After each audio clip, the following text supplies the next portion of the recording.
Cabinet nominees will face Congress during their confirmation hearings in the coming days, but not all senators are open to his picks. Republican Senator Tim Scott of South Carolina says Democrats are deliberately standing in the way.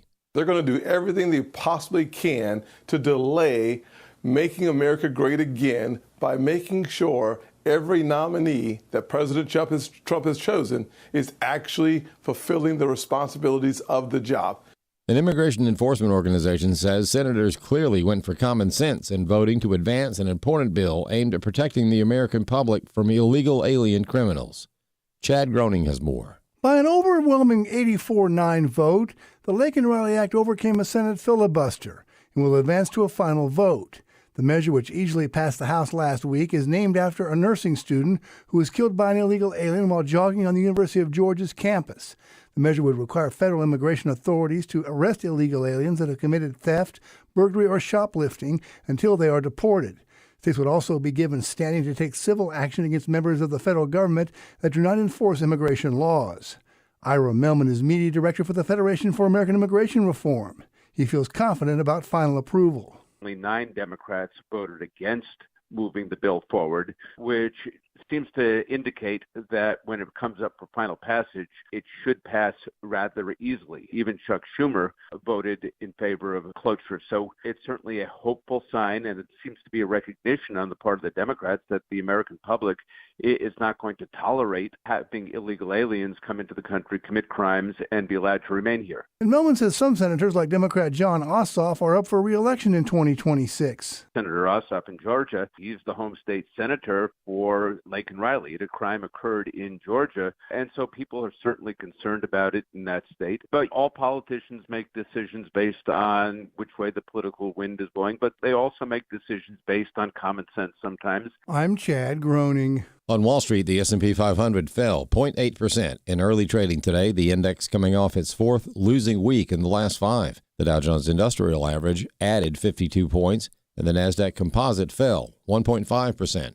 Artificial intelligence companies, Bitcoin-related stocks, and other recent winners were helping lead the way lower as traders call expectations of how much the Federal Reserve may cut interest rates. More news online at afn.net and the AFN mobile app. I'm Rusty Pugh.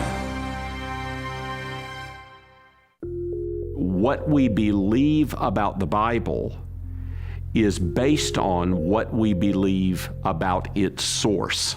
The God Who Speaks, the award-winning documentary from the American Family Association, is now available in a special limited edition DVD set. This release includes a Sunday school curriculum and 2 hours of additional footage. Go to thegodwhospeaks.org to get your copy today. thegodwhospeaks.org. Welcome to Today's Issues, offering a Christian response to the issues of the day. Here's your host, Tim Wildman, President of the American Family Association.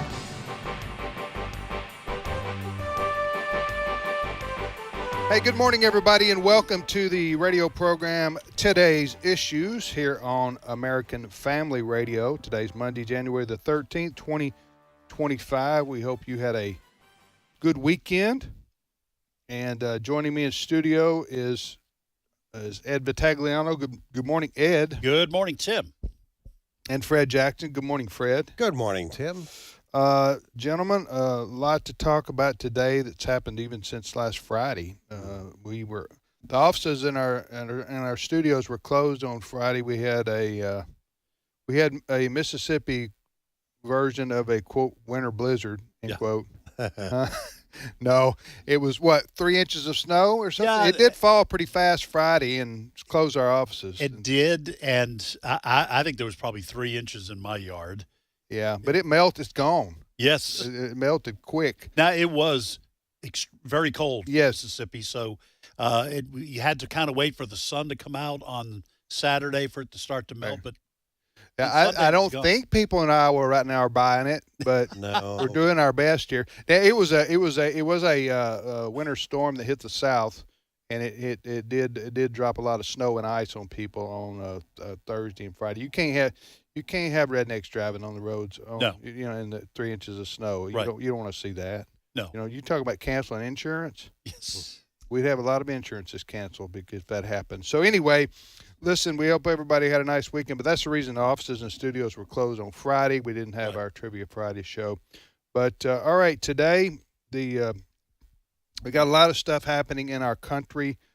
First and foremost, Fred, is what's happening in the Los Angeles area. Yeah, as we're sitting here in the studio, we have various networks, pictures from various TV networks, and they're all talking about California because, you know, it's a beautiful sunny day. We're seeing those kinds of weathers, but we continue to see these pictures of the devastation caused by these wildfires. And now what the breaking news this morning is they're afraid of another round of high winds tomorrow. Winds of up to 70 miles an hour. Now, the problem is you may think, well, they've had, several days to work on watering down the ashes from the original wildfires, that sort of thing. That's not true. It's been very, very dry, and they didn't get to all the hot spots yet. So now there's concerns for some of the areas that were not hit in the first wave. They are in danger. And they're trying as best as possible. There are evacuation orders that are still in place from the original wildfires. So it is a tough, tough time. I'm sure we've all seen interviews with people, what they're going through out there. The death toll over the weekend climbed to 24. And that's 24 confirmed. They also know there are some people missing. They haven't been including some children. So this is an ongoing story. The danger is not over yet, and we need to be praying for these dear folks because this is going to continue. And I saw one graphic up here again, as Tim said. We're watching in the studio. We have 4 network feeds. 12,000 plus homes and businesses. Now, we were talking in our story meeting. You mean destroyed? Destroyed, yeah, by the fires. We were talking about in our business meeting, I hadn't really thought much about the businesses until we were talking this morning. Yeah. So there are people who have lost their homes and their belongings and a lot of their personal items, photos, and all that sort of thing. And then there are others who may have lost a home and their livelihood because there's a great deal of question how many of these people are going to be able to rebuild. Can they afford to rebuild? And so this is we're talking about families' lives completely wiped out, even if they personally have survived the fires. Not only that, you got your own personal home. Then, as you say, maybe a business is completely destroyed. Then you have to think about things like churches. Yep. Schools, everything. Everything's wiped out. Everything's gone. When a tornado hits a town, people say, well, the town got wiped out. Well, 100 homes were destroyed. Okay, and that's a tragedy, and that makes national news for days on end. Hurricane, same situation. We see what happened with the flooding from the last hurricane in particular. Here you have a natural disaster, if that's what it was. Now, natural disaster, by that I mean we know that the winds, created the dryness created the climate for what happened. Well, we don't know how that fire started exactly, and may never know. No. But at this point, you have how many thousands? 12,000 structures. Yeah, Okay. Homes and businesses. Gone. Yeah. Gone. So, right. Yeah. Gone. So I was reading last night about the insurance companies. Mm-hmm. Well, a lot of insurance companies pulled out of California altogether because of previous wildfires That's right. in the especially in the greater Los Angeles area, which is the most populated part of California. So and they're in Orange County and other counties, Southern California, and they pulled out because of the risk was too high for their companies. So now I'm thinking they're not going to have insurance at a lot. Well, a lot of people don't have insurance on these homes that were destroyed. Yep. Now, I don't. Okay, without living there and knowing and having my roots there, it's easy for me to say what I'm about to say. I don't mean it to sound callous or uncaring, but just a straight up business decision. If I'm a homeowner and I can't get insurance for my home, I bet I'm just going to have to say that it's at risk, and I know it, and I'm not going to do anything to change the situation. It's just going to be at risk, okay? Because otherwise you have to say, well, that's irresponsible. You're going to live in a house that you know is not insured in a risky area, and then when the fires burn it down, you're going to complain about something. You know what I'm saying? Does that make sense? Well, do you know what I'm saying? Yeah, I kind of. You're talking about people who have no choice, or are you saying they do have yeah, choice? Okay. What I read was this. Well, they have no choice because it's too expensive. Right. Right. Okay. And then they're stuck. Yes. Okay. So that's because they can't sell it because nobody else can buy it because they can't get insurance either. So that's not exactly like saying I'm not going to buy insurance because I don't care and I'll roll the dice. That's not the same thing. A lot of these folks who live in these homes that have been destroyed, they did have house insurance, okay, fire and property. I mean, but what happened was, so that, let's say you pay a insurance company 25 years to insure your home, all right? Well, then the insurance company says, we're pulling out of California effective next year, and then so you've had it, you've paid for it, right? But now it's not available to you, yes, any longer. So that's, I guess, an unfortunate circumstance that's no fault of anybody's.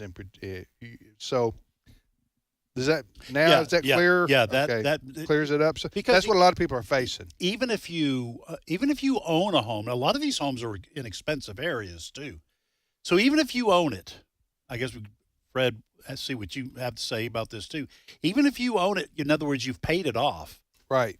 And if you can't insure it, you're still rolling the dice. Mm-hmm. I mean, you don't have to continue paying a mortgage on it, but you're still rolling the dice by not getting insurance. And if you can't get insurance, like Tim said, you are stuck. Yeah, because how are you going to sell it? You're going to sell it to somebody who say, and they say, well, here you can buy my house for $200,000-$300,000 or whatever. But guess what? You can't get house insurance. Yeah, and you can't.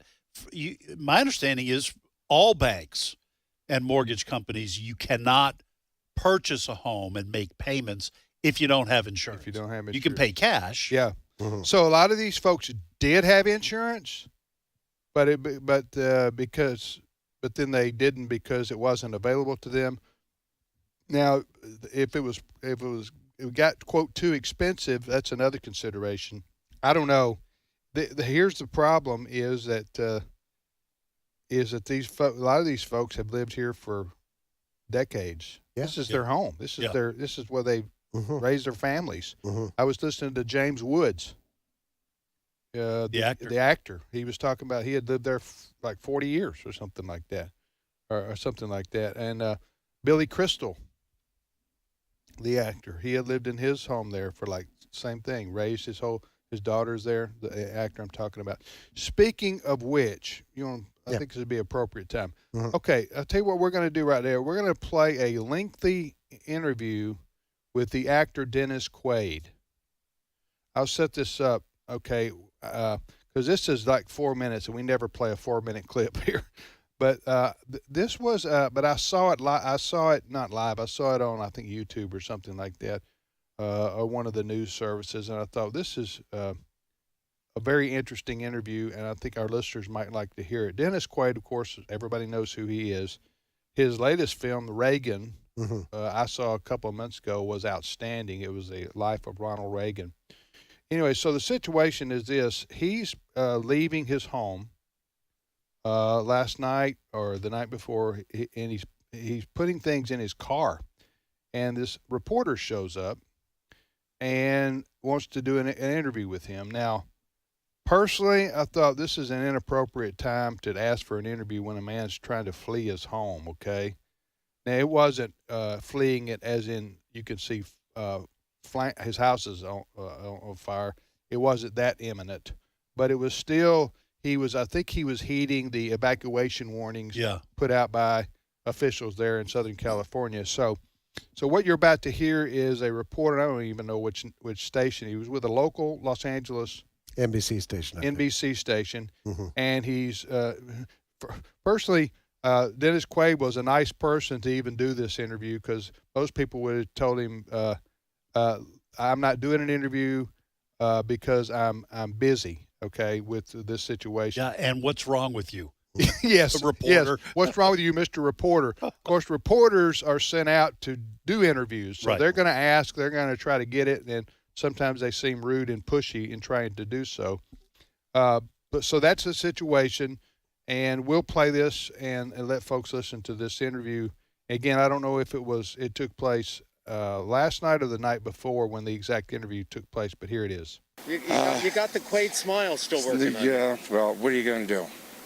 Well, tell me, what is it? First of all, what is exactly going on here? What are you doing? Tuesday, we woke up to this big plume of smoke, and then that was a real exciting day. As far as here, and Palisades went up, and Wednesday it came within 150 yards of the house, and these guys with their planes came down and put that retardant down there, and those helicopter pilots they're incredible what they do. And I can't say enough about the firefighters and the first responders in this town. We got some good ones. There's good people here, and we're fighting as hard as we can to save our city. Gosh, I'd never thought I'd say that, but that's what's going on. When you were forced to get out, how quick was it for Dennis Quaid? Well, we were on the very edge of the first evacuation zone, which, that was the Palisades fire. And so we've had it lucky. I have so many friends who've lost. My agent, he lost both of his houses.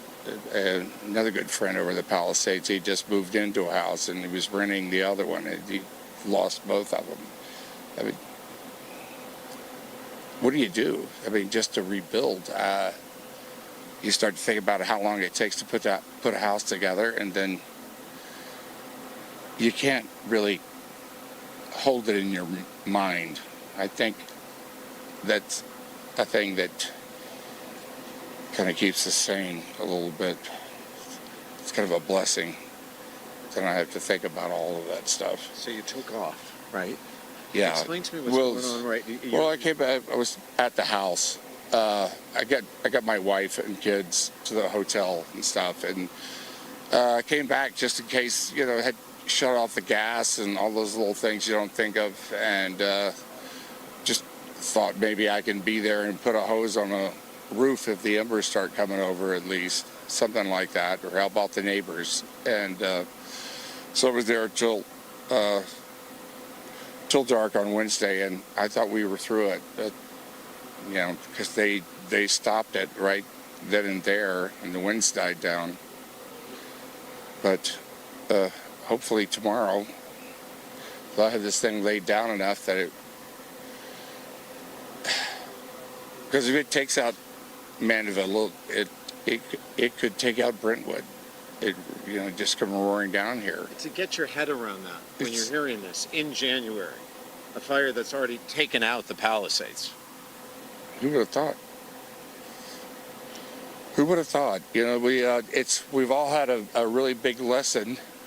What is it? In that our experience of reality can change in a moment. And that's something that we just have to let God handle. I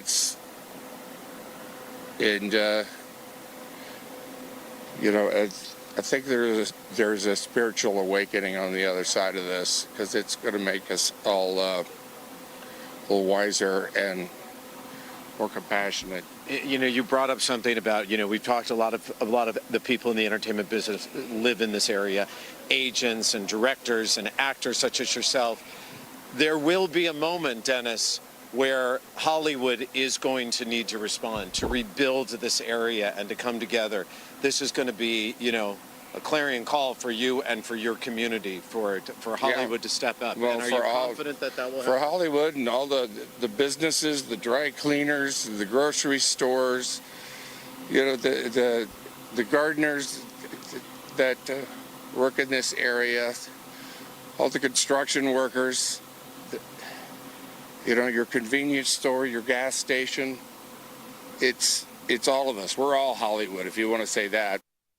Okay, that's actor Dennis Quaid. I don't know when that interview was, Fred. It was the last few days. Mm-hmm. But, wow, you know, when you're looking at pictures and what he's talking about there, it is just hard to imagine. I mean, all these places burned down, one after another. I mean, street after street after street, neighborhood after neighborhood. Where do you even start to think about rebuilding? I mean, first of all, it's going to take them about 2 years to clean everything out. And what do you do with all that debris? You know? Yeah, because you got to bring in bulldozers and trucks, and you got to, you know, people are going to have to be allowed to go back and sift through, see if they can recover anything that might have survived. My understanding is they were warning people not to return just yet because some of the materials that burned produce dangerous chemicals, plastics and so forth. So toxic fumes. Everywhere. So that's, you know, so that's just the initial start of the process. Then people got to decide, well, do people get insurance? Do they have insurance? Are you going to have empty lots because people might own the lot but can't afford to rebuild? I mean, this, like you said, this could take years. And like some places, they got destroyed by hurricanes on the Gulf Coast. I'm not sure that some of those small communities will ever come back. You know, we had the advantage of being able to watch this interview. The reporter walking up, and you see a figure off on the right-hand side of the screen, and we find out it's Dennis Quaid. But what struck me, you know, Dennis Quaid and others who live in that area, multimillionaires. Right. But there was Dennis Quaid stuffing clothes into a garbage bag. Yeah. And throwing it into a trunk. And I thought, that's what he has to do. Just like everybody else. Just like everybody else. He, you know, his life is now reduced to putting clothes in a garbage bag. Yeah. And trying to get it to somewhere where his wife and his 2 kids are. He said they were in a hotel, didn't he? Yeah, they were in a hotel. So it was, you know, this kind of thing in going through this kind of neighborhood. It's the great equalizer. Yeah, it was interesting that he was talking about the people who own the businesses that help Hollywood do what it does. Yeah. Okay, you know, dry cleaners and restaurants and gas stations, convenience stores. He was at least demonstrating some concern about them too. Yeah. Because those people's lives have changed too, even if they don't live in a nice neighborhood like Dennis Quaid was talking about. Well, there's the immediate. I mean, okay, some can afford to stay in a hotel for a long time. Yeah. But others can't. Mm-mm. I mean, where are we going to go? And we have no income. Yeah. Mm-hmm. What are we going to do? And so some of these people, and I think Dennis Quaid mentioned it too, he was talking about some of the Hollywood people he knew had more than one home. Mm-hmm. Some of them had both homes burn up. Yeah. And even if you had a second home somewhere else, you at least can go live there. Yeah. But a lot of the people that he was talking about, there's no possibility of folks like that. If you work at a restaurant, you don't own 2 homes. No. So you're gonna have to go somewhere. You're gonna have to go move in with family, or move somewhere. You think about 12,000 homes and businesses destroyed by this fire. That's a lot of hotel rooms. Okay, rental property that drives up prices. There's a scarcity of rental property after something like this happens. So that drives up the prices. And so the average person and below, in terms of income, they're not going to be able to afford it. Do they leave California altogether? That's what these kinds of disasters. Yeah, let me problems they create. What you don't think about too, something that you think about related to everything we were discussing here, and that is, what do you do now?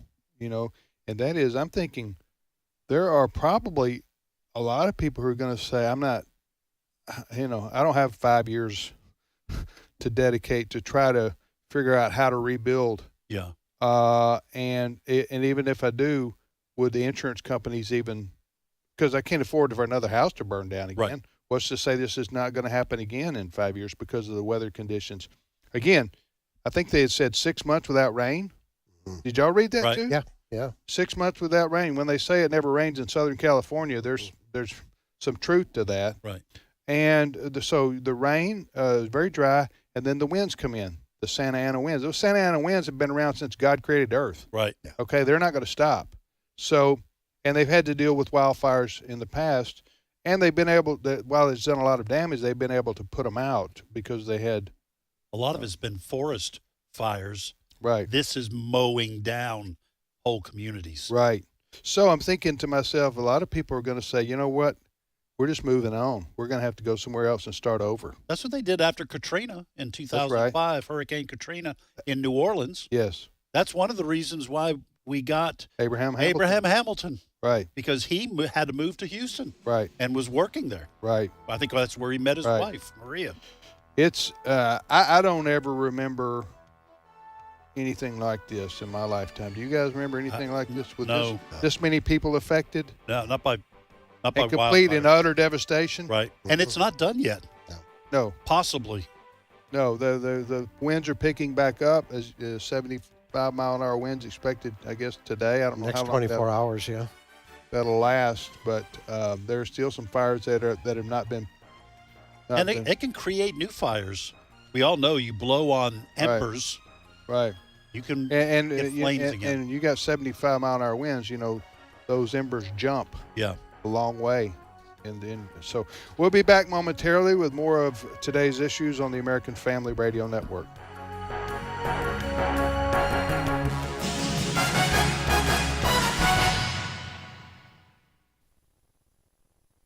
It's my turn.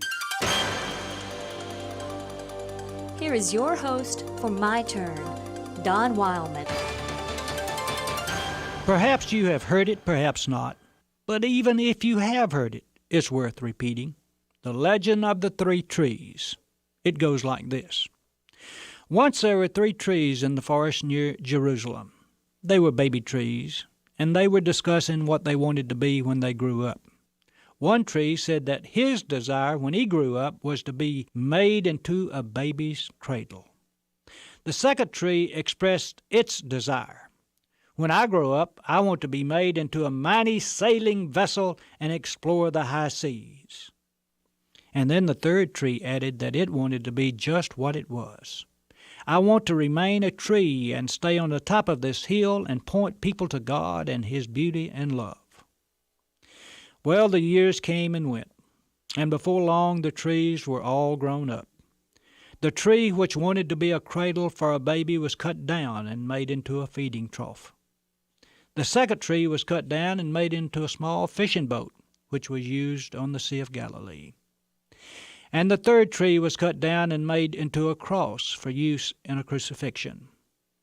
None of the 3 trees got what they wanted, it seemed.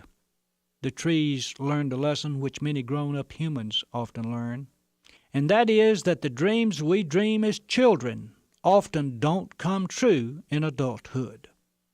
How many of us have gotten what we wanted since we've grown up? Many a small girl has dreamed dreams of a Prince Charming rescuing her and her marrying Prince Charming and living happily ever after. And many a small boy has dreamed of becoming an important person as an adult and winning the praise of his fellow man. But let me finish the legend of the 3 trees. The one which was made into a feeding trough was used as a cradle for the baby Jesus. And the one which was made into a small fishing boat was used by the man Jesus to preach from. And the one which wanted to stand on the top of a hill and point people to God was used to crucify Jesus on. So it seems that each of the three trees received its wish. The only thing is that their wishes weren't fulfilled as they thought they would be. And how true to life this is.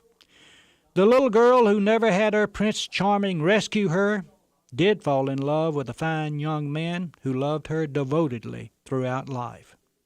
And the little boy who dreamed of becoming important wasn't known around the world, but to his wife and children, he was one of the most important people in all the world. Perhaps God is kinder to us than we often realize. Perhaps our childhood dreams come true more often than we think they do. We may not be able to get everything we want exactly like we want it in life, but this I believe. If we will set our sight on some high and noble goal and continue to pursue it throughout our life, there's a good chance we will reach it. For as the poet William Cooper once wrote, God moves in mysterious ways, his wonders to perform. So continue to pursue your high and noble dream. Who knows? It could come to you as it came to the three trees, by slipping in the back door. This has been My Turn with Don Wildman, a production of the American Family Association. For he has rescued us from the dominion of darkness and brought us into the kingdom of the Son he loves.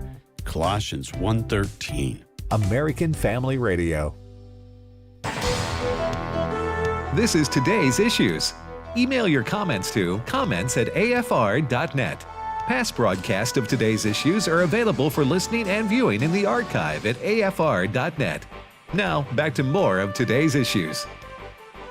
Hey, welcome back, everybody, to Today's Issues. That's the name of this program on the American Family Radio Network. I'm Tim with Ed and Fred. Thank you for listening. We basically spent the first half hour talking about what's happening in Los Angeles, in the greater Los Angeles area, with the fires that are wreaking havoc on big swaths of the city and beyond. I don't know where the city stops and where but it's the greater Los Angeles area.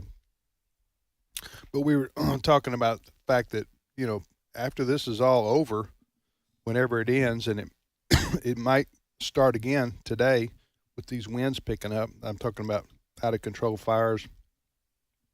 Who's going to insure homes there anymore? So it's a bad situation for. Yeah, I'm looking at a map. So the Malibu, Pacific Palisades area looks like it's to the west, kind of a little bit maybe northwest. The Hearst fire is kind of to the northwest, and the Eaton fire to the north of Los Angeles. Right. So I don't know where the winds would drive these things. Yeah. Whether it would go to Los Angeles, downtown Los Angeles is what I'm talking about. All right, so we have posted that interview that Dennis Quaid, the actor, did with a local television station in Los Angeles, the NBC affiliate. We posted it on our Today's Issues Facebook page. So if you want to watch the video or the audio we played last half hour, it's pretty fascinating to listen to him talk about. And he said, your life can change in a moment. Basically, is what he was saying. All right, you're listening to Today's Issues. Fred, go ahead. Just one note. We're trying to get a hold of some churches in the area to see what's going on outside of the area, how they're helping. But we do know that there were churches, the buildings totally destroyed. We talked about businesses and that sort of thing, but imagine a local church that draws from a local area. Yeah. It's over. It's over, at least for the foreseeable future. I mean, you got to find somewhere to meet temporarily, and people are going to be displaced and dispersed. Yeah. Yeah. I mean, how do you bless them? Yeah. So, we do need to, and I have been, we all need to be praying for that whole situation. I don't know exactly how to pray. You know, I don't know. What does the Bible say when you don't know how to pray? Ed, do you have an answer for that one? Well, the Bible does say in Romans chapter 8 that the Holy Spirit helps us when we don't know how to pray as we should. But listen, this is one of those things where you say, okay, we do know what we should do. What do you mean? Well, in terms of churches that are not affected, I'm sure they are helping. I know the Dream Center in Los Angeles, our church, the church that you and I attend, Tim, Hope Church here in Tupelo, Mississippi, they are praying about sending a team to help the Dream Center, which is a huge outreach in the Los Angeles area, to help people distribute water and blankets and diapers and some food items. And so I'm sure that the churches in that area that have not been affected by the fires are doing that. They're mobilizing. And you pray for wisdom. Lord, what's the best area? How do we get these supplies to the people who need them? You'll have to work with government agencies if you're churches. Government agencies hopefully are setting up areas for. Is it okay just to say, Lord, I pray for the people of? Yeah, I don't know how to pray. Yeah, I think so. You understand what I'm saying here? That's what I've done. Lord, just help these people find find what they need. You're talking about immediate survival, okay? So finding shelter, food, the things you need to get by over the next several weeks. And then there are, like we've been talking about, the long-term plans, adjustments you have to make. There are going to be people who are going to leave forever, that area. I think a lot of them, probably. And so where do we go? How do you start all over? If you're not there, if you've moved to Utah or you moved to Texas, are you still going to have to combat with insurance companies and sell your plot? I don't know. It's and if you listen, my wife and I, Allison, we built several houses over our 4 decades of marriage, and just the issue of building a house requires that you go there, on site, almost on a daily basis. Certainly after the house gets really going, to make sure you're pleased with the work, everything's been done, like you contracted to do it. And you keep up with the progress.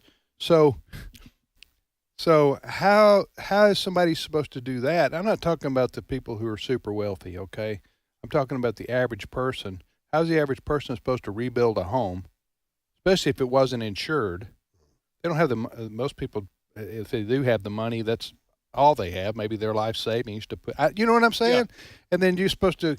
I don't know. It's just it's a tragic situation, unlike anything that I can remember people going through in this country. Well, if you and I are having trouble figuring out all the things, we would have to. What about the people? The people who have gone through it are having just as much trouble.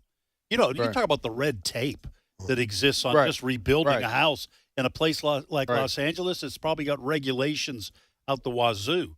Okay, so you're going to have to navigate that. It's listen. Ironically, it's like an apocalyptic movie. Yeah, happening in real life Hollywood. Yeah, so to speak. The greater Los Angeles area, the entertainment capital of the world. And it's like Dennis Quaid said, your life. For these people, within a week or so, their lives have changed in a way they did not expect. Forever. Yeah. Yeah. All right. So anyway, that interview with Dennis Quaid that he did there is available on our Today's Issues Facebook page there. All right, Fred, what's your next story? Well, while all of this is going on the West Coast, back on the East Coast in Washington, D.C., President Joe Biden has just 1 week left on the job. A week from today is Inauguration Day, big day in Washington, D.C. But today, President Joe Biden will give what's being billed as his final foreign policy speech. And in the preview, Jake Sullivan, who is one of his national security advisors, U.S. national security advisors, was interviewed about the speech Biden is giving today. And Sullivan kind of previewed everything by saying the world ought to be thanking that Joe Biden was president over the last 4 years, because the world has been safer because of Joe Biden. In fact, the Associated Press headline leading up to the speech this afternoon from Joe Biden, Biden claims he has been the steady hand the world needed. I think there are people who would dispute that, given what's going on in the world. And and we've talked about it on this program, since Joe Biden became president, look at what has happened around the world, the chaos that's there. The Biden administration blamed for basically caving into Iran and what Iran has done, and its proxies, Hamas, Hezbollah, et cetera, China, most people agree China is stronger, much stronger today than it was when Joe Biden became president. North Korea, if anything, the danger level has escalated incredibly since Joe Biden became president. But yet he's going to apparently give this speech today and pat himself on the back and ask. Is he going to give himself the Presidential Medal of Freedom? No, I don't. I'm not sure if there's any of those left. Can he put it around his own neck? Yes. Oh, I know. He's been handing those out like candy, huh? George Soros,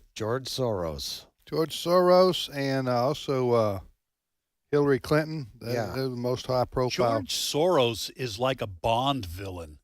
You know, in these James Bond movies over the decades, they always have these like oversized villains. And that's what George Soros is like in terms of what the damage he's done to our country. And for the president of the United States to give him one of these medals is, it's Presidential Medal of Freedom. Yeah. Anyway. Listen, I think that the Biden administration is going to go down as one of the worst in U.S. history. And I don't know how Biden escapes that. I don't think, like how when someone's president's been kind of unpopular, as the years go by, people's opinion of the president improves. I don't think that's going to happen for Joe Biden. No. I don't think anybody's going to have any sense of nostalgia for the Joe Biden years, because nothing good happened. No. It just was all that's the reason they lost too. It was bitter, one bitter disappointment after another. One for me. My expectations were very low to begin with, so I wasn't disappointed. One wave of darkness after another. We were engulfed by it. No one's going to be going, "Well, the good old Biden did."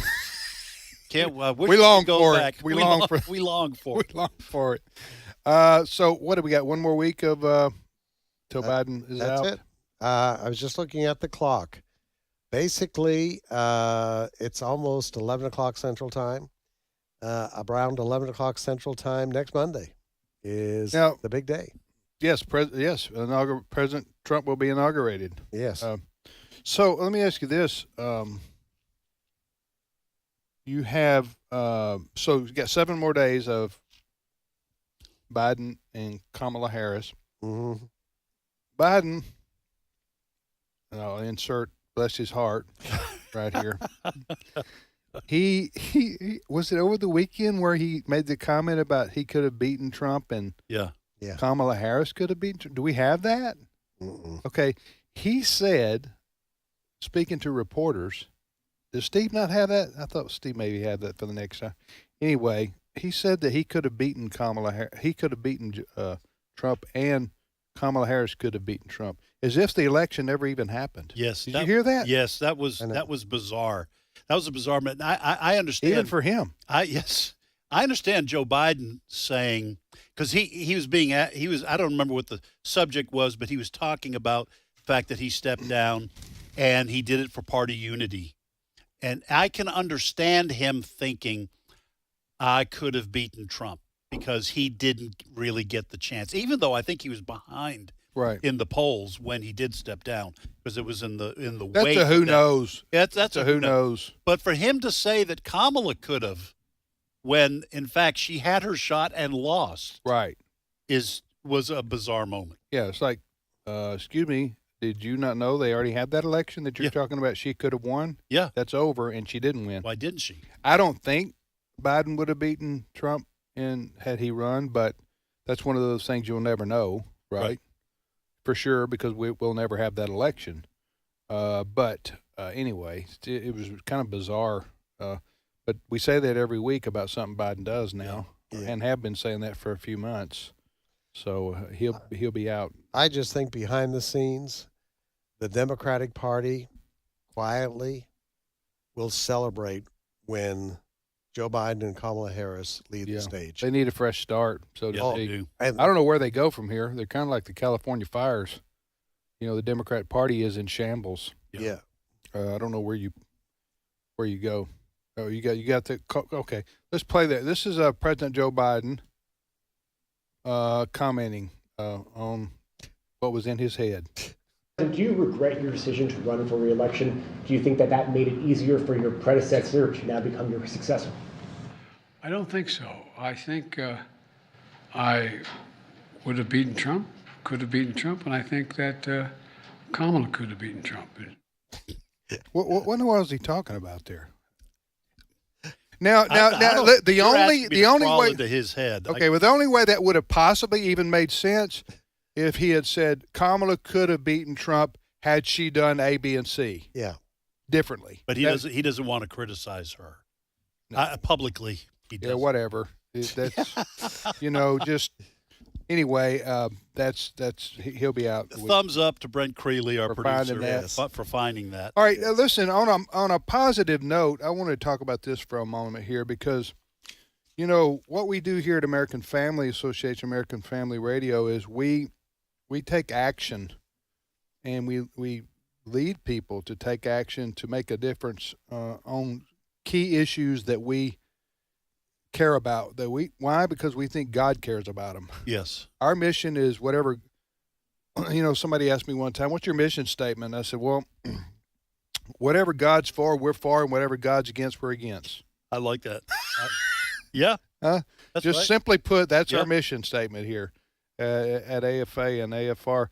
But we have been partnering with a ministry that we're very proud of their work. Go ahead, Ed. Yeah, this is 2025 Preborn AFR, American Family Radio campaign. It starts today. It ends on the 22nd here of January. Folks, you may not know this, but abortion is the leading cause of death in the United States and the world. And as you're talking about, in the midst of this kind of awful tragedy, we want people to try to do something about it. So Preborn and American Family Radio are asking you, our listeners, to partner with us to help moms choose life and to help save 4,500 babies this week. 4,500 How do you do that? And what is Preborn for those who don't know? Yeah, Preborn is the direct competition to the abortion industry. It is the largest provider of free ultrasounds in the United States. And by letting a woman see her baby on ultrasound and hear the heartbeat, a baby's chance at life is doubled.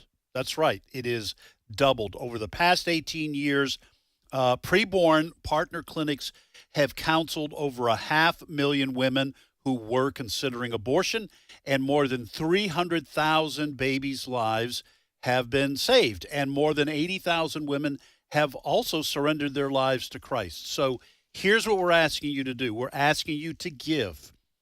I'll give you the number here in just a second.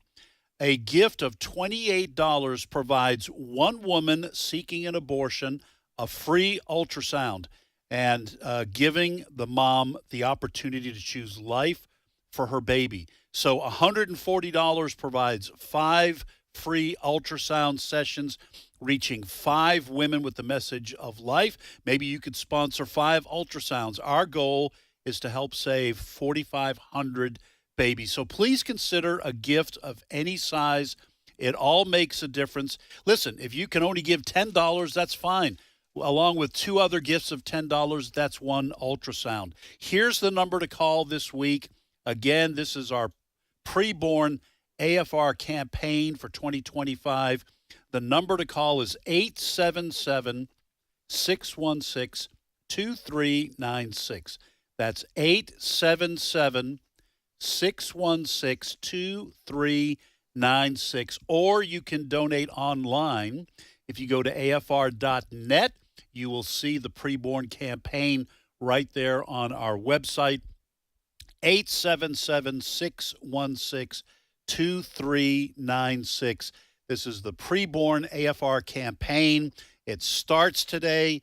If you're listening, if you have been listening to American Family Radio today and you listen throughout the week until the 22nd, this campaign will be going on. So we ask you to please give a gift, again, of $28, provides one woman seeking an abortion a free ultrasound. When they see their baby on that ultrasound and hear the heartbeat, the baby's chance at life is doubled. So please give this week, 877-616-2396.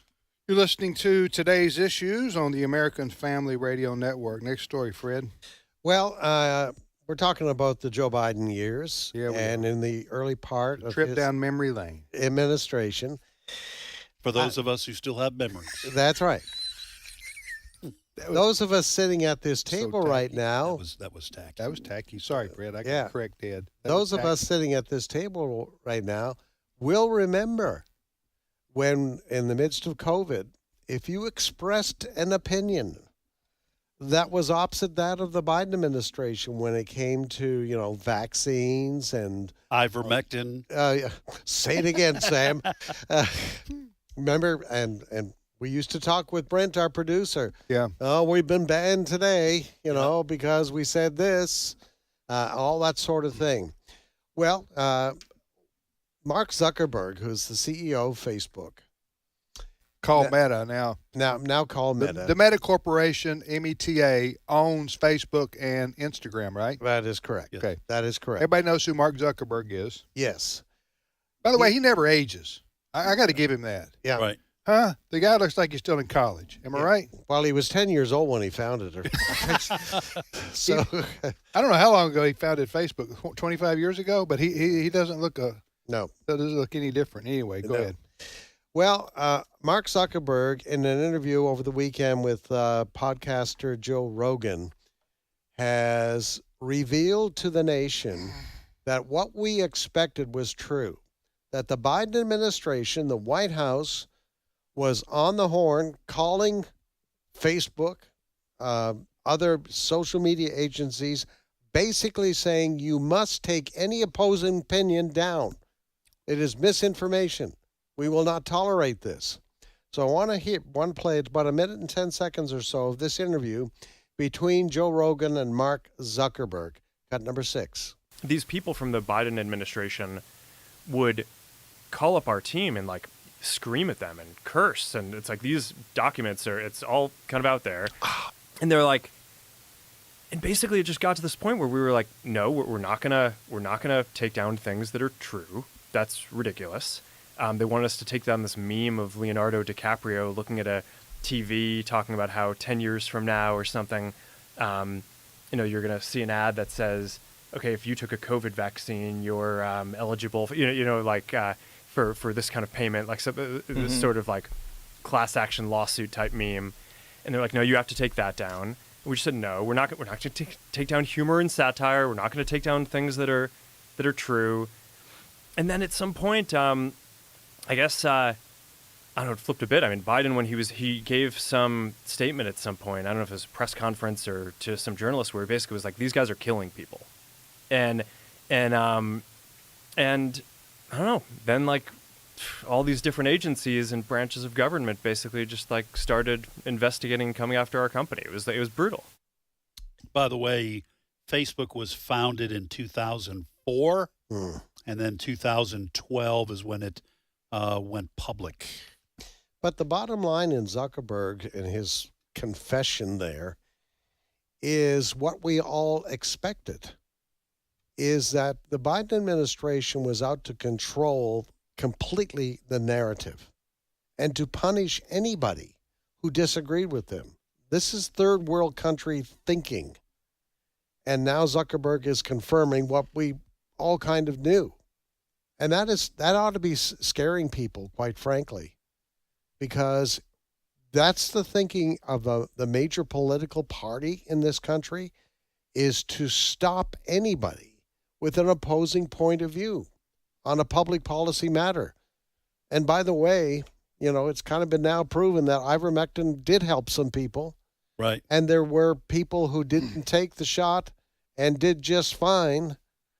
But the Biden administration was out to totally control the storyline and what people were allowed to hear and read about COVID.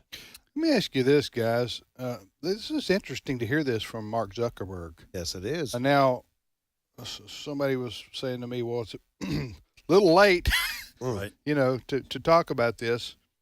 And now I will say this: about a year ago, he said some similar type things about. Basically, he was rejecting the total toe the line of the secular progressives. Mm-hmm. I've forgotten what his comments were, but I was a little bit surprised. But what he's saying right here is Biden and the people like the CDC and the what was the name of National Institutes of Health? What was the fellow's name that so? I mean, Fauci, Anthony Fauci. Anthony Fauci, Dr. Fauci. How can I ever forget that? They had the line that they put out, and if you disagreed with it or questioned it at all, you were against science. Yeah. Remember Fauci saying, "I am science." Yes. I am science. Anyway, he said that he was science. So Zuckerberg's coming out now and saying, "Listen, they were putting the squeeze on us." Right. It's interesting to me that he doesn't say, and I agreed with their position on that. This should be illegal because this is the federal government squashing First Amendment rights by using corporations to do their bidding. And pressuring them. Yeah. Pressuring them. We'll talk more about this when we get back because I want to finish this thought because there's 3 of the richest men in the world now are basically trending right.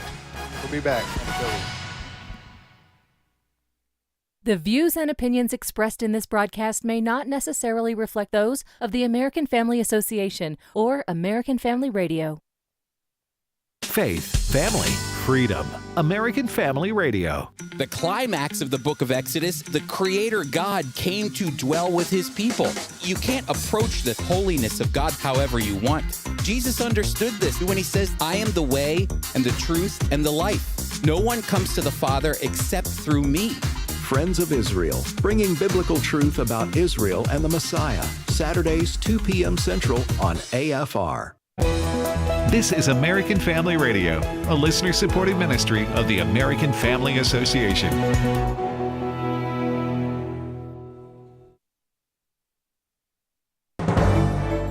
American Family News, I'm Rusty Pugh. Southern California is continuing to deal with multiple wildfires as authorities arrest people for looting.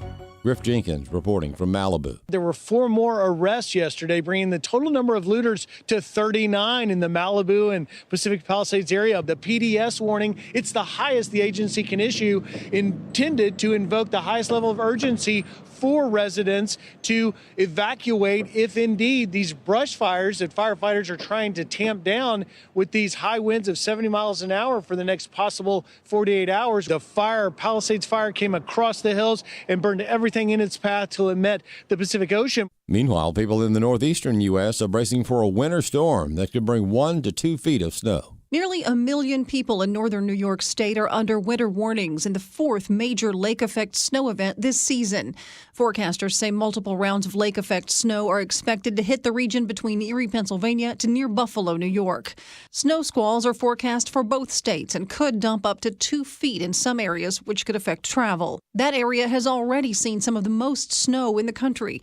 Erie has already gotten more than 81 inches of snow this season, while Buffalo has gotten almost 30. New York Governor Kathy Hochul announced on Sunday that crews across the state are preparing to deal with the snow. In New York, Tanya J. Powers, Fox News. Florida Republican Governor Ron DeSantis is calling for a special legislative session to ensure local governments cooperate with the incoming Trump administration. One issue the governor wants to consider is ongoing relief for hurricane victims. We had 2 major hurricanes hit this state within the last couple months, and there are issues with respect to agriculture relief.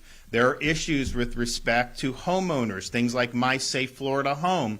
We have people that are approved, they're on a waiting list, but the funding ran out. Vice President J.D. Vance discussing pardons for those convicted in connection to the January 6th Capitol disturbance. In an interview on Fox News Sunday, Vice President-elect Vance says not everyone convicted of crimes on January 6 could be in for a pardon. If you protested peacefully on January the 6th and you've had Merrick Garland's Department of Justice treat you like a gang member, you should be pardoned. If you committed violence on that day, obviously you shouldn't be pardoned. President-elect Trump has vowed to issue pardons starting on day 1 of his presidency. Over 1,500 people were charged with federal crimes related to January 6, including some facing felony charges for assaulting police officers. In Washington, Ryan Schmelz, Fox News. Inauguration Day is January 20th, but Christians will be gathering in D.C. before the big day. Chris Woodward tells us why. An event known as the Inauguration Praise and Prayer Convocation is scheduled for Sunday, January 19th at 2 p.m. Eastern inside Greater New Hope Baptist Church in Washington, D.C. The event is being hosted by Tony Perkins of Family Research Council and Dr. Jim Garlow, founder and chief executive officer of Wellversed. Garlow made these comments on Washington Watch. We're so thankful that Trump will be our new president, but Jesus is our King, our Messiah, and our Savior. And so for that purpose, we're coming before him to honor Jesus, to honor the Lord. We'll be praising and worshiping, and then we'll be praying for our new president in very specific areas that he literally have the mind of Christ, that he have a biblical worldview as he moves forward in all of these areas, protection over him. Garlow called it an incredible opportunity for the church. Tony Perkins agreed. It's an opportunity to gather, celebrate God's faithfulness to our country, his mercy and his grace, and lift up our country in prayer. I'm Chris Woodward. The Supreme Court isn't stopping a lawsuit from advertisers against the owner of Facebook and Instagram. More from Jared Halpern. Justices declined to take up an appeal from Meta, the parent company of Facebook and Instagram, had hoped to avoid a multi-billion-dollar class action lawsuit from advertisers who accused the social media platform of overcharging them by inflating claims of how many people the ads will reach. Meta calls the allegations baseless. Lower courts have allowed the lawsuit to move forward. In Washington, Jared Halpern, Fox News. More news online at afn.net and on the AFN mobile app. I'm Rusty Pugh. The American Family Association's mission is to inform, equip, and activate individuals to strengthen the moral foundations of our culture. Our goal is to be a leading organization in biblical worldview training for cultural transformation. We stand on the biblical truth that all human beings, including the unborn, are created in the image of God and are endowed by Him with the right to life, liberty, and the pursuit of happiness. Thank you for standing with the American Family Association. Today's Issues continues on AFR with your host, Tim Wildman, president of the American Family Association.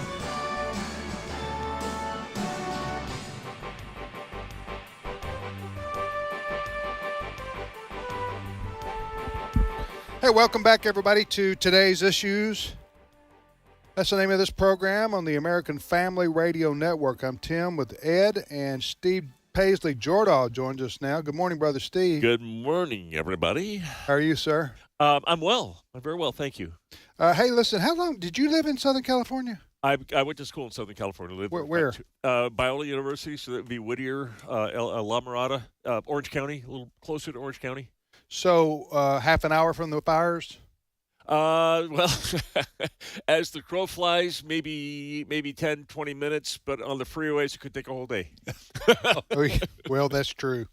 That's true. But you're very familiar with these areas that are being cited as places where the fires are burning, right? I am. Yeah. You have any friends and family out there? Yeah, I do. My best friend lives in Fullerton, which at this point is not in danger of anything. Yeah. Talked to him the other day, and it's surreal down there, he says. Yeah. You know, everybody listening to this program right now I like it when the pastor says, "With everybody within the sound of my voice." Yes. But that's supposed to get your attention right there. Yeah. Okay, everybody within the sound of my voice, listen up. If you're not within the sound of my voice, raise your hand. Just disregard what I say. Yeah. Okay. No, everybody listening to this program right now, I would say at least 90% of people have somebody they know or they know of who have been affected by these fires in Southern California. That's how many people have been affected. I know two. Now, I don't know them personally, but we have a staff member here at AFA, and their brother. You don't know our staff members? I don't know all of them. Oh. You want to list them off? 130 Mr. Memory? Trying to make me look bad here? Oh, I thought what you were saying was I was having a little fun. Yeah, in my experience. That you were saying I don't know them all personally, meaning you knew the staff member, you didn't know the person they knew. Right. Yeah. That's a long way to go for a joke. I think it's good. We should have more fun about the fires in Southern California. Okay. All right, guys. Okay. I know. Okay. I retract my Too comment. Too soon. Live radio. You can't take it back. You can only regret it. What I'm saying is we have a staff member here that we all know, and his brother had their house burned down. His brother obviously lives in one of these affected areas. And then I had a good personal friend who lives in Tupelo. He sent a picture, too, of his son who lives there having to evacuate. And the picture that he sent was fires coming over the hill as his family was leaving the home to go to near Palm Springs or somewhere to wait it out and see what happens next. So I'm just saying that this story is impacting the nation because we all know somebody or know somebody who knows somebody who's been personally affected. Looking at BBC footage, it's showing the winds blowing, and it was showing the sparks and embers flying. No wonder this is catching. This is not today necessarily, is it? We don't know when it was taken, the video footage. But it looks like, the other day I was looking at it and I told somebody, you know what it looks like? It looks like hell. Yeah. Yeah. Huh? How you might imagine. Yeah. Hell looking like.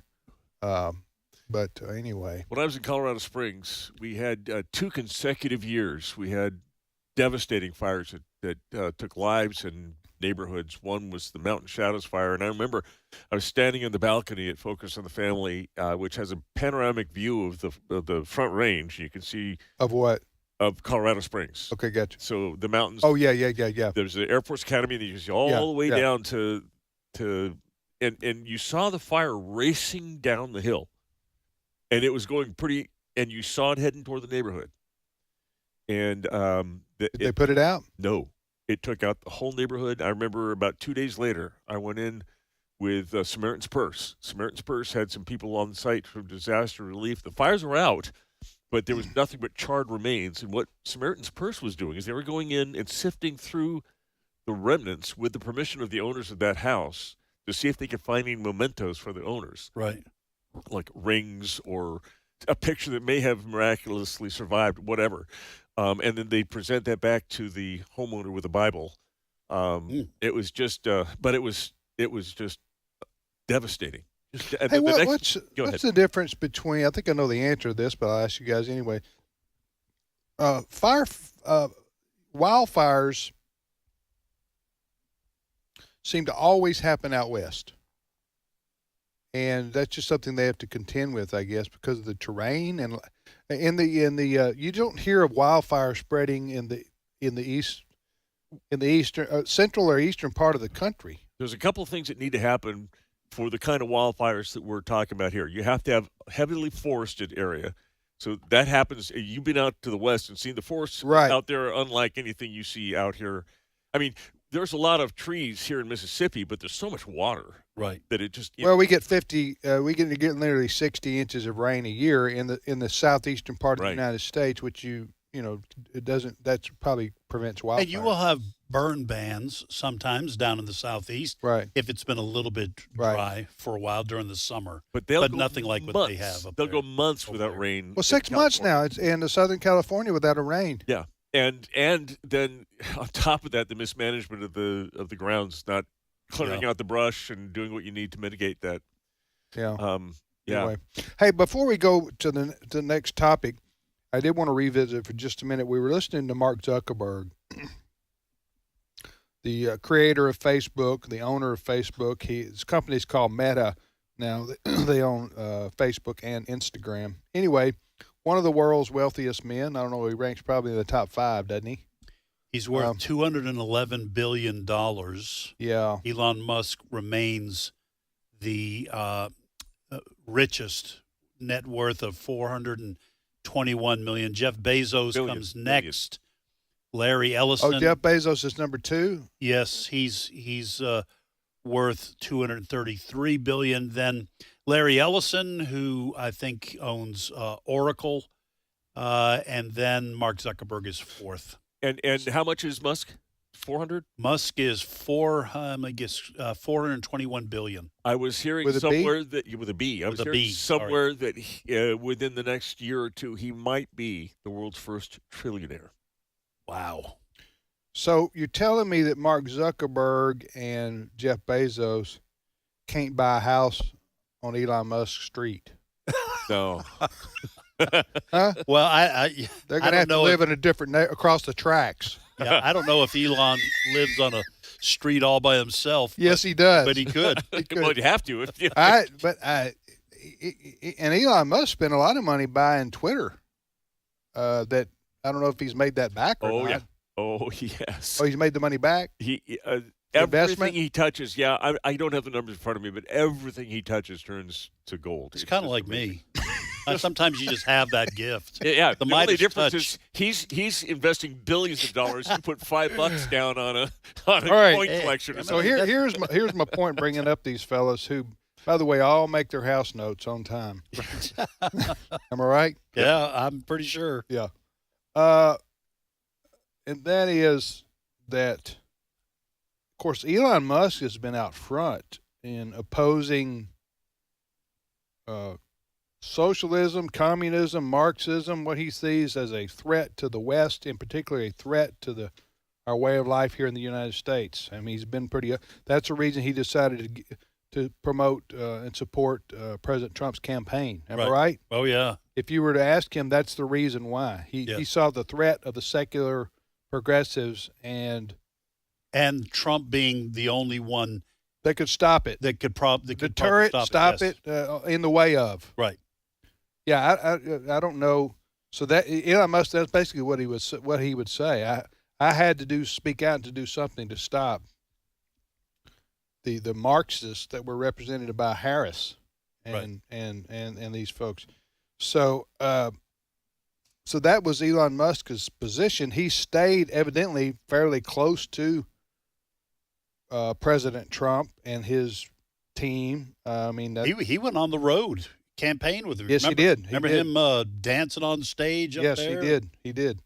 So, and now with these comments from Mark Zuckerberg, which he seems to be saying, I'm not going to participate in the cancel culture. I'm not going to toe the line for the deep state, as it were. He didn't put it like that, but I'm putting it like that. He was recounting how the Biden administration tried to, he said, he used the word, would call up and scream at us if we would allow anything different than what they said about COVID response.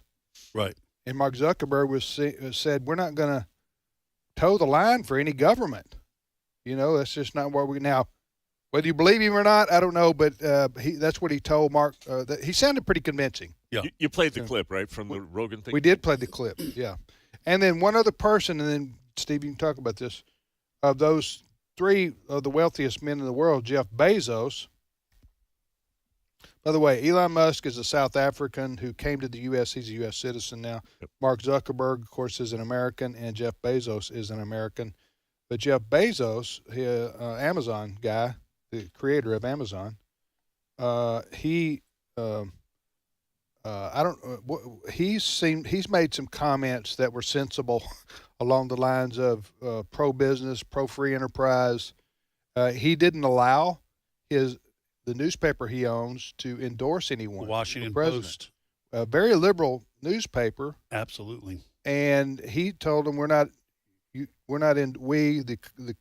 Washington Post, we're not endorsing Harris or Trump or anybody. And his reasoning was, we need to be seen as being impartial journalists. Right. And the owner of the LA Times did the same thing. Different owner. Anyway, I just wanted to point that out. The three richest men in the world are trending right. They're not right wingers, but Right. you know what I'm saying. Right. Go ahead. I'll tell you that a lot of this has to do with politics in California. Because in 2014, Elon Musk described himself as half Democrat, half Republican. He was socially liberal, conservatively, fiscally conservative. Yeah. But he had the head of his car company, Tesla is in Fremont, California, which is in the Bay Area. And California, in the last 10 years, has just been brutal on businesses, taxes. It's been blue, deep blue for so long. They saw that it was bad for business, it was bad for people, and these are smart people. And so I think the politics of California certainly forced some of them, or prompted some of them to go to the right. Yeah. And this is the cost, the price that the Democratic Party is paying for allowing it to start being taken over by the cultural Marxists. The left can never stop itself. They Right. can't stop. They just have to keep going until they're a parody of themselves, and people all realize it. Hey, listen, Mark Zuckerberg, just to continue on for just a moment, because I just read this. Mark Zuckerberg said that he blasted, this is Zuckerberg blasted fact checkers for being, quote, too politically biased, end quote, and said that, quote, they destroyed more trust than they earned, end of quote. That's why he's starting the community notes on Facebook. Like he said that Elon Musk did it better than he did. So he's getting away with fact checkers. And by the way, he's also ending DEI at Facebook immediately. Yeah. And he's going with fact checkers. He's a threat to democracy. I got to tell you, at least he's the threat to California's democracy.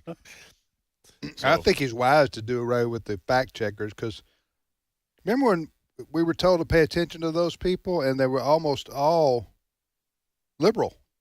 Yes. Almost all the fact checkers only disagreed with conservatives. Yes. Huh? And liberals were never fact checked. Remember that? Yeah. Facebook, listen, you don't have to go all that well to the President Trump's first term, when a lot of conservatives, including us right here, people, were getting shadow banned. Yes. And I forget what the term is for just kind of closing the faucet type. You know, there's names for all that. Who owns YouTube? Is it Google? Google owns YouTube.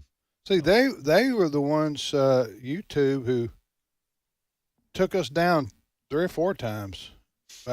This show, huh? Or more. I mean, they had a person specifically designed. Brent had a contact on the inside. I bet 4 letters a week, back and forth. It was crazy. all we would do is say the word. Say it, Ed. Ivermectin. All we do is say that word. Ivermectin. Or sing it. We would say it or sing it. Or hydroxychloroquine. And we get a notice from YouTube. You're banned. Yeah. You violated our community standards. Yes. We'd say, well, what community standard did we violate? Right. And they wouldn't tell us, but it would always be after a show where we were talking about, this is in the midst of COVID. Yeah. That, studies were showing, doctors were saying ivermectin and hydroxychloroquine can help. And nope, we were banned. Yeah, it was crazy. I mean, the way they were banning people, not just us and other people, it was like, really? I mean, you can't even.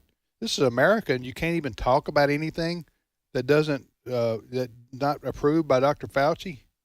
It's crazy. But anyway, all right, go ahead, Steve. Well, let's go to the opposite side of the country. Remember Things happen so quickly. Remember, a couple months ago, there was this little storm over in western North Carolina, a hurricane that devastated them. And you remember there were some questions about FEMA and their response, whether or not they were responding appropriately and quickly enough. Well, now we're here, so they finally made it, and they started giving some housing allowance to some of these people that are dispossessed. Well, that are possessed. Dispossessed of their houses. My bad. Sorry. FEMA now plans to end temporary housing assistance for 2,000 North Carolina residents on Saturday during a snowstorm. They're taking away the housing of 2,000 residents. They're kicking them out of the hotels. Well, they probably got some kind of limited time that you can be on that. Okay. Even if that's the case, yeah. Don't you think that they extended it by 1 day. Do you think they could have extended it by a month or two until the winter storms are over? You're going to kick somebody out in the middle of a snowstorm? Are they kicked out? I didn't know have they had any out to be kicked? Yeah, they're staying in hotels and temporary housing. Well, they kind of, North Carolina, I know I've seen stuff posted on Facebook saying, folks, please don't forget these people that are suffering still in North Carolina, because after a week or two, they just kind of disappeared. That's the way out of the public eye. That something else comes up and it goes away. That's one of the reasons that I've tried to stay in touch with some people out there, and every so often I'm going to post stories about what's going on there. That's another situation. We were talking about the fires, the wildfires. That's another situation with the floods that came, because some of these communities located in a valley and they get all that water in North Carolina. Yeah. And these floods just they were a biblical proportion. Yeah, like once in 100 years. But it's the same kind of thing. How do you rebuild? Right, do you move somewhere else? By the way, we need to say this about Southern California, because the worst may not be over. Now that the forestation is gone, the trees and the underbrush is gone, when the rains come, you're going to have mudslides and flooding like you've never seen before. Hold on to the soil. Nothing is going to hold on, or it's going to be devastating again. So, yeah, they have. It's only beginning down there. Yeah. Wow. Well, for a part of the country that's so beautiful, I've lived in Southern California twice for 1 year each. It is a beautiful part of the country, but I guess like anywhere else, it has its dangers. Yeah. And sometimes, like these people living on basically the sides of the cliffs overseeing the ocean. Well, wasn't that the first attraction to Southern California was the weather? Yeah. And the natural scenery, I guess, but the weather. Northern California is a lot prettier than Southern California. Just speaking as someone who's a little biased about that. Yeah. Right. Well, pictures, I think, bear that out. Monterey Bay, are you kidding me? Yeah. But, I mean, wasn't it the climate of Southern California? I know my aunt and uncle, this is 40 years ago, but they moved from New Jersey, and they could retire anywhere, and they moved to San Diego. Yep.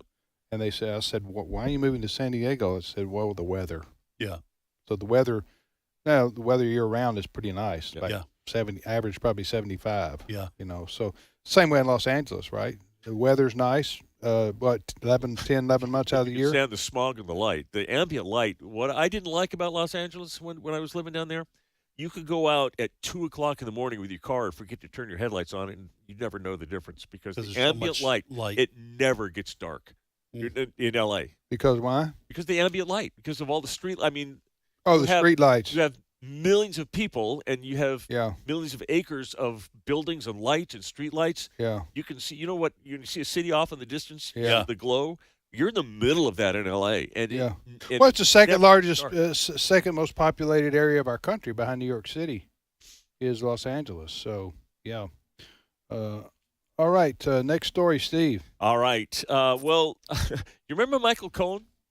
Michael Cohen was one of President Trump's, I think he was the fixer for a while, and then attorney. He was an attorney, and then he decided that he didn't like that, and he went, and now he's one of Trump's greatest foes, one of his most detractors. Well, Michael Cohen sees the writing on the wall. He knows that Donald Trump is going to be president, and of course the The myth out there is that Donald Trump is going to put all of his enemies in concentration camps or in prison.